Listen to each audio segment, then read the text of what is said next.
Alam mo ba na korupsyon ay isa sa pinakamalaking suliranin sa ating bansa? Hindi lamang pera ang nawawala, kundi tiwala, oportunidad, at pag-asenso ng bawat Pilipino. Ang perang dapat sa paaralan, ospital, daan, at serbisyo publiko nawawala sa bulsa ng iilan. Sa halip na progreso, nagiging hadlang ito sa kinabukasan ng ating bansa. Ngunit may magagawa tayo.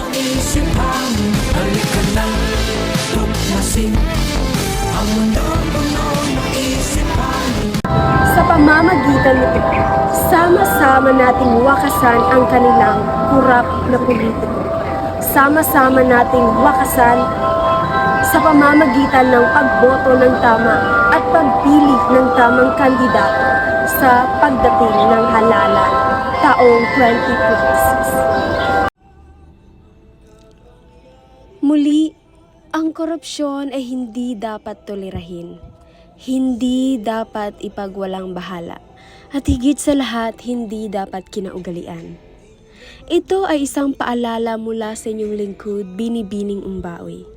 At nagsasabing labanan ang korupsyon para sa makatarungan at maunlad na Pilipinas.